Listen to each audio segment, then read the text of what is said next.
একবার ভেবে দেখুন, আমরা যদি প্রতি বছর বিদেশ থেকে ৮০,০০০ কোটি টাকার তেল আমদানি না করতাম, তবে বাংলাদেশের অর্থনীতি আজ কোথায় থাকত? ডলার সংকট, নিত্য প্রয়োজনীয় পণ্যের দাম বৃদ্ধি কিংবা লোডশেডিং, এই সমস্যাগুলো কি আদৌ থাকত?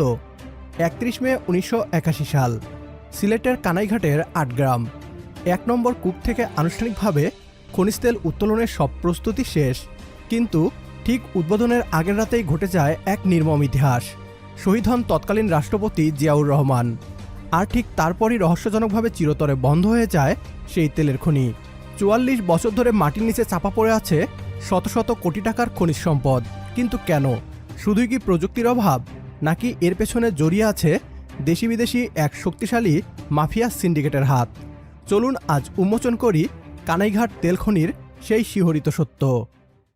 সম্প্রতি সোশ্যাল মিডিয়া এবং বিভিন্ন আলোচনায় একটি খবর তোলপাড় সৃষ্টি করেছে। দাবি করা হচ্ছে বাংলাদেশে তেল উৎপাদন শুরু হলে বার্ষিক ৫ থেকে ৭ বিলিয়ন ডলারের তেল আমদানি বন্ধ হয়ে যেত, আর এতে কোটি কোটি টাকার কমিশন হারাতো এক প্রভাবশালী আমদানিকারক সিন্ডিকেট। অভিযোগ রয়েছে, নিজের পকেট ভরাতে এবং সেই বিশাল কমিশন বাণিজ্য টিকিয়ে রাখতেই প্রযুক্তির অভাবের অজুহাত দিয়ে ৪৪ বছর ধরে এই খনিটিকে ফেলে রাখা হয়েছে। সম্প্রতি বিষয়টি আবারও আলোচনায় এসেছে এবং পেট্রোবাংলা নাকি নতুন করে সেখানে 3D সার্ভে ও ড্রিলিংয়ের পরিকল্পনা করছে। কিন্তু প্রশ্ন হলো, এই খনি চালু হলে কি সত্যি বদলে যাবে বাংলাদেশের ভাগ্য? যদি কানাইঘাটের এই খনি থেকে বাণিজ্যিকভাবে তেল উত্তোলন সম্ভব হয়, তবে তার প্রভাব কেমন হতে পারে? তেল আমদানি কমলে পেট্রোল, ডিজেল ও অকটেনের দাম উল্লেখযোগ্যভাবে কমে আসতে পারে। দেশের পরিবহন খরচ কমে গেলে চাল, ডাল থেকে শুরু করে প্রতিটি নিত্য প্রয়োজনীয় দ্রব্যের দাম সাধারণ মানুষের নাগালের মধ্যে আসবে।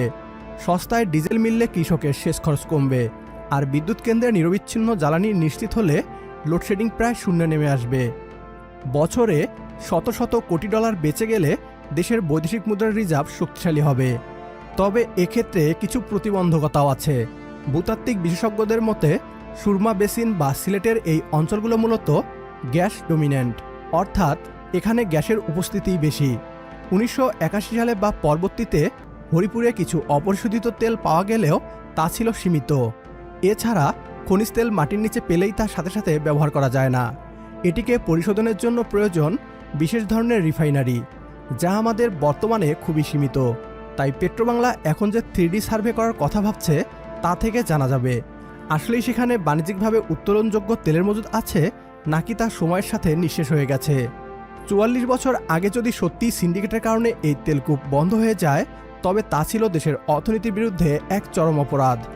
আর যদি প্রযুক্তির অভাবে হয়ে থাকে, তবে আজ আধুনিক যুগে দাঁড়িয়ে আমাদের আর পিছিয়ে থাকার সুযোগ নেই। প্রিয় দর্শক, আপনার কি মনে হয় ৪৪ বছর আগে এই তেল খনি চালু হলে বাংলাদেশ কি আজ মালয়েশিয়া বা সিঙ্গাপুরের মতো উন্নত দেশ হতে পারত, নাকি এর পেছনে লুকিয়ে আছে অন্য কোনো ভূ রাজনীতি? আপনার মতামত কমেন্ট বক্সে লিখে জানান। সেই সাথে ভিডিওটি ভালো লাগলে লাইক দিন এবং শেয়ার করে সবাইকে জানার সুযোগ করে দিন।